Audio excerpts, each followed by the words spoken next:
KaraokeBooks. The Three Musketeers. Alexandre Dumas. Translated by William Robson. Chapter 21. The Countess de Winter. As they rode along, the Duke endeavored to draw from D'Artagnan, not all that had happened, but what D'Artagnan himself knew.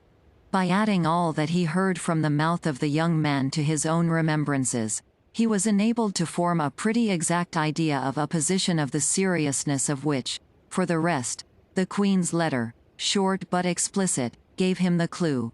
But that which astonished him most was that the Cardinal, so deeply interested in preventing this young man from setting his foot in England, had not succeeded in arresting him on the road.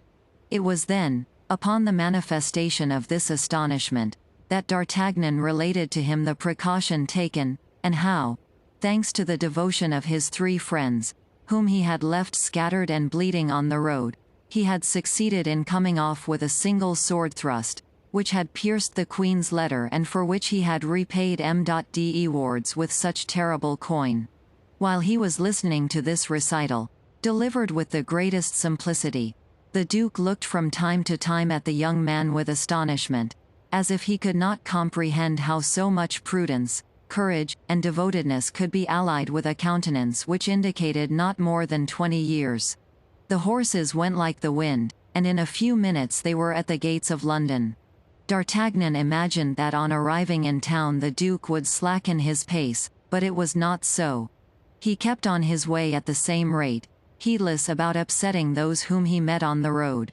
In fact, in crossing the city 2 or 3 accidents of this kind happened, but Buckingham did not even turn his head to see what became of those he had knocked down. D'Artagnan followed him amid cries which strongly resembled curses. On entering the court of his hotel, Buckingham sprang from his horse, and without thinking what became of the animal, threw the bridle on his neck, and sprang toward the vestibule. D'Artagnan did the same, with a little more concern, however, for the noble creatures, whose merits he fully appreciated. But he had the satisfaction of seeing 3 or 4 grooms run from the kitchens and the stables, and busy themselves with the steeds. The Duke walked so fast that D'Artagnan had some trouble in keeping up with him. He passed through several apartments, of an elegance of which even the greatest nobles of France had not even an idea, and arrived at length in a bedchamber which was at once a miracle of taste and of richness. In the alcove of this chamber was a door concealed in the tapestry which the Duke opened with a little gold key which he wore suspended from his neck by a chain of the same metal. With discretion D'Artagnan remained behind, but at the moment when Buckingham crossed the threshold, he turned round, and seeing the hesitation of the young man, "Come in," cried he, "and if you have the good fortune to be admitted to Her Majesty's presence, tell her what you have seen." Encouraged by this invitation, D'Artagnan followed the Duke, who closed the door after them. The two found themselves in a small chapel covered with a tapestry of Persian silk worked with gold, and brilliantly lighted with a vast number of candles. Over a species of altar, and beneath a canopy of blue velvet, surmounted by white and red plumes, was a full-length portrait of Anne of Austria, so perfect in its resemblance that D'Artagnan uttered a cry of surprise on beholding it. One might believe the Queen was about to speak. On the altar, and beneath the portrait, was the casket containing the diamond studs. The Duke approached the altar, knelt as a priest might have done before a crucifix, and opened the casket. "There," said he, drawing from the casket a large bow of blue ribbon all sparkling with diamonds, "there are the precious studs which I have taken an oath should be buried with me. The Queen gave them to me, the Queen requires them again. Her will be done, like that of God, in all things." Then, he began to kiss, one after the other, those dear studs with which he was about to part. All at once he uttered a terrible cry. "What is the matter?" exclaimed D'Artagnan, anxiously. "What has happened to you, my lord?" "All is lost," cried Buckingham, becoming as pale as a corpse. "2 of the studs are wanting, there are only 10. Can you have lost them, my lord, or do you think they have been stolen?" "They have been stolen," replied the Duke, and it is the cardinal who has dealt this blow. Hold. See. The ribbons which held them have been cut with scissors. If my lord suspects they have been stolen, perhaps the person who stole them still has them in his hands. Wait, wait, said the duke. The only time I have worn these studs was at a ball given by the king 8 days ago at Windsor. The Comtesse de Winter, with whom I had quarrelled, became reconciled to me at that ball.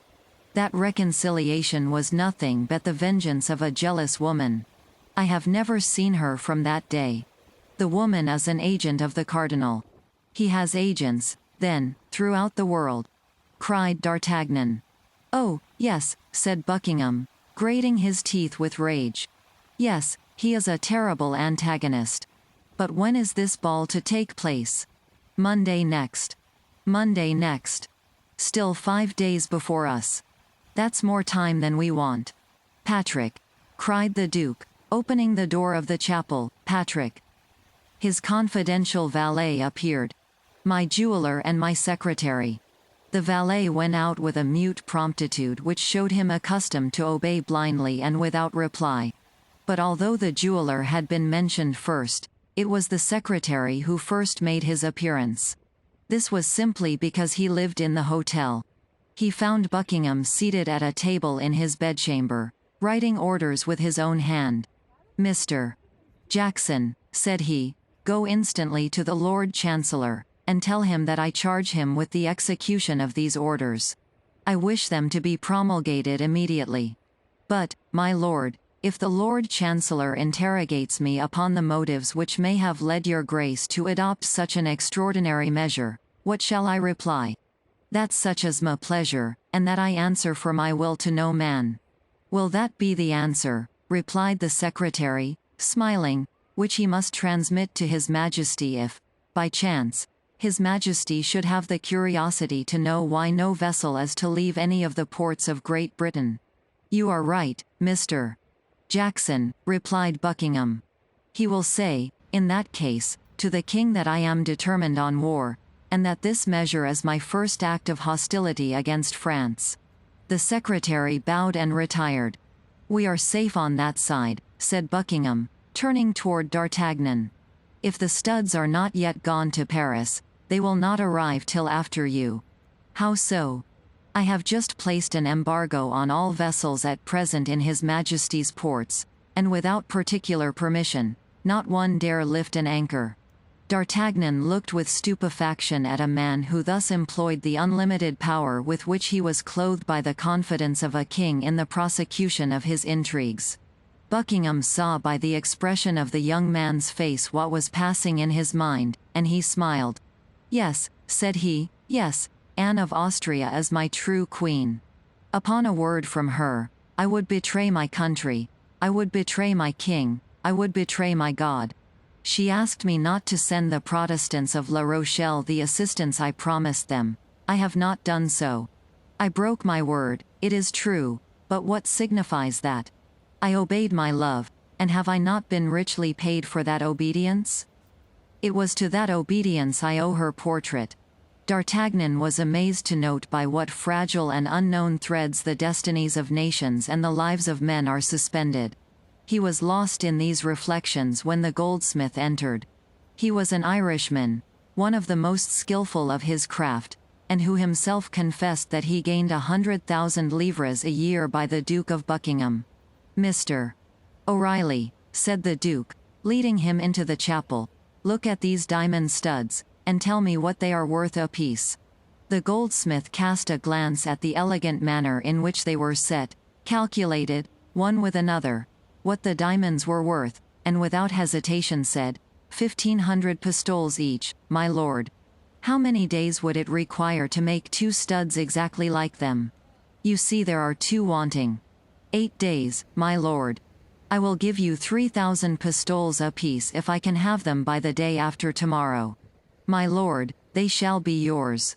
You are a jewel of a man, Mr. O'Reilly, but that is not all. These studs cannot be trusted to anybody, it must be done in the palace. Impossible, my lord. There is no one but myself can so execute them that one cannot tell the new from the old. Therefore, my dear Mr. O'Reilly, you are my prisoner. And if you wish ever to leave my palace, you cannot, so make the best of it. Name to me such of your workmen as you need, and point out the tools they must bring. The goldsmith knew the Duke. He knew all objection would be useless, and instantly determined how to act. May I be permitted to inform my wife? Said he. Oh, you may even see her if you like, my dear Mr. O'Reilly. Your captivity shall be mild, be assured, and as every inconvenience deserves its indemnification, here is, in addition to the price of the studs, an order for 1,000 pistoles, to make you forget the annoyance I cause you. D'Artagnan could not get over the surprise created in him by this minister, who thus open-handed, sported with men and millions. As to the goldsmith, he wrote to his wife, sending her the order for the 1,000 pistoles, and charging her to send him, in exchange, his most skillful apprentice, an assortment of diamonds, of which he gave the names and the weight, and the necessary tools. Buckingham conducted the goldsmith to the chamber destined for him, and which, at the end of half an hour, was transformed into a workshop. Then he placed a sentinel at each door, with an order to admit nobody upon any pretence but his valet de chambre, Patrick. We need not add that the goldsmith, O'Reilly, and his assistant, were prohibited from going out under any pretext. This point settled, the Duke turned to D'Artagnan. Now, my young friend, said he, England is all our own. What do you wish for? What do you desire? A bed, my lord, replied D'Artagnan. At present, I confess, that is the thing I stand most in need of. Buckingham gave D'Artagnan a chamber adjoining his own. He wished to have the young man at hand, not that he at all mistrusted him, but for the sake of having someone to whom he could constantly talk of the Queen. In 1 hour after, the ordinance was published in London that no vessel bound for France should leave port, not even the packet-boat with letters. In the eyes of everybody this was a declaration of war between the two kingdoms. On the day after the morrow, by 11 o'clock, the 2 diamond studs were finished, and they were so completely imitated, so perfectly alike, that Buckingham could not tell the new ones from the old ones, and experts in such matters would have been deceived as he was. He immediately called D'Artagnan. Here, said he to him, are the diamond studs that you came to bring, and be my witness that I have done all that human power could do. Be satisfied, my lord, I will tell all that I have seen. But does your grace mean to give me the studs without the casket? The casket would encumber you. Besides, the casket is the more precious from being all that is left to me. You will say that I keep it. I will perform your commission, word for word, my lord.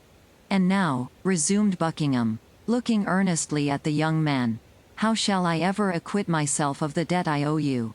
D'Artagnan blushed up to the whites of his eyes.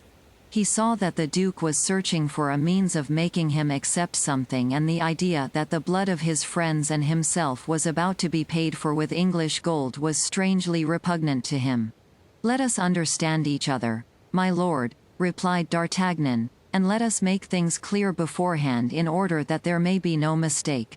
I am in the service of the King and Queen of France, and form part of the company of Monsieur de Cessert, who, as well as his brother-in-law, Monsieur de Treville, is particularly attached to their majesties.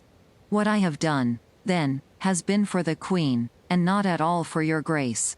And still further, it is very probable I should not have done anything of this, if it had not been to make myself agreeable to someone who is my lady, as the Queen is yours. Yes, said the Duke, smiling, and I even believe that I know that other person. It is. My lord, I have not named her, interrupted the young man, warmly. That is true, said the Duke, and it is to this person I am bound to discharge my debt of gratitude. You have said, my lord, for truly, at this moment when there is question of war, I confess to you that I see nothing in your grace but an Englishman, and consequently an enemy whom I should have much greater pleasure in meeting on the field of battle than in the park at Windsor or the corridors of the Louvre. All which, however, will not prevent me from executing to the very point my commission or from laying down my life, if there be need of it, to accomplish it. But I repeat it to your grace, without your having personally on that account more to thank me for in this second interview than for what I did for you in the first. We say, proud as a Scotsman, murmured the Duke of Buckingham. And we say, proud as a Gascon, replied D'Artagnan. The Gascons are the Scots of France. D'Artagnan bowed to the Duke, and was retiring. Well, are you going away in that manner? Where, and how? That's true. 'Fore Gad, these Frenchmen have no consideration. I had forgotten that England was an island, and that you were the king of it. Go to the riverside, ask for the brig's son, and give this letter to the captain. He will convey you to a little port, where certainly you are not expected, and which is ordinarily only frequented by fishermen. The name of that port? Saint Valery. But listen. When you have arrived there you will go to a mean tavern, without a name and without a sign, a mere fisherman's hut. You cannot be mistaken, there is but one. Afterward? You will ask for the host, and will repeat to him the word, forward. Which means, in French, en avant. It is the password. He will give you a horse all saddled, and will point out to you the road you ought to take. You will find, in the same way, 4 relays on your route. If you will give at each of these relays your address in Paris, the 4 horses will follow you thither. You already know 2 of them, and you appeared to appreciate them like a judge. They were those we rode on, and you may rely upon me for the others not being inferior to them. These horses are equipped for the field. However proud you may be, you will not refuse to accept one of them, and to request your 3 companions to accept the others. That is, in order to make war against us. Besides, the end justified the means, as you Frenchmen say, does it not? Yes, my lord, I accept them, said D'Artagnan, and if it please God, we will make a good use of your presence. Well, now, your hand, young man. Perhaps we shall soon meet on the field of battle, but in the meantime we shall part good friends, I hope. Yes, my lord, but with the hope of soon becoming enemies. Be satisfied, I promise you that. I depend upon your word, my lord. D'Artagnan bowed to the Duke, and made his way as quickly as possible to the riverside. Opposite the Tower of London he found the vessel that had been named to him, delivered his letter to the captain, who after having it examined by the governor of the port made immediate preparations to sail. 50 vessels were waiting to set out. Passing alongside one of them, D'Artagnan fancied he perceived on board it the woman of Maying, the same whom the unknown gentleman had called Milady, and whom D'Artagnan had thought so handsome. But thanks to the current of the stream and a fair wind, his vessel passed so quickly that he had little more than a glimpse of her. The next day about 9 o'clock in the morning, he landed at Saint Valery. D'Artagnan went instantly in search of the inn, and easily discovered it by the riotous noise which resounded from it. War between England and France was talked of as near and certain, and the jolly sailors were having a carousal. D'Artagnan made his way through the crowd, advanced toward the host, and pronounced the word, forward. The host instantly made him a sign to follow, went out with him by a door which opened into a yard, led him to the stable, where a saddled horse awaited him, and asked him if he stood in need of anything else. I want to know the route I am to follow, said D'Artagnan. Go from hence to Blangy, and from Blangy to Neufchâtel.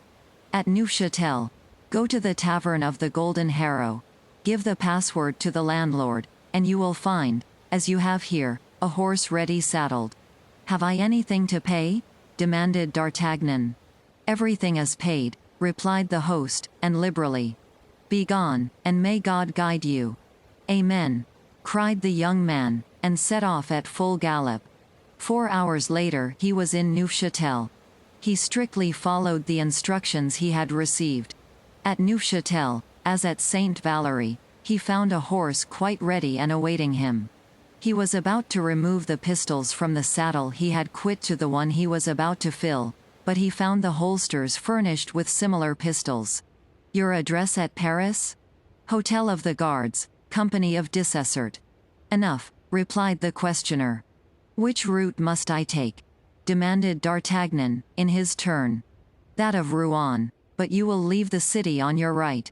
You must stop at the little village of Écouis, in which there is but one tavern, the Shield of France. Don't condemn it from appearances. You will find a horse in the stables quite as good as this. The same password? Exactly. Adieu, master. A good journey, gentlemen. Do you want anything? D'Artagnan shook his head, and set off at full speed. At Écouis, the same scene was repeated. He found as provident a host and a fresh horse. He left his address as he had done before, and set off again at the same pace for Pontoise. At Pontoise he changed his horse for the last time, and at 9 o'clock galloped into the yard of Trevel's hotel. He had made nearly 60 leagues in little more than 12 hours. M.de Trevel received him as if he had seen him that same morning.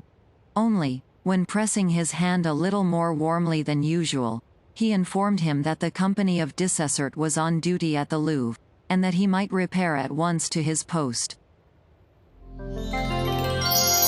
KaraokeBooks.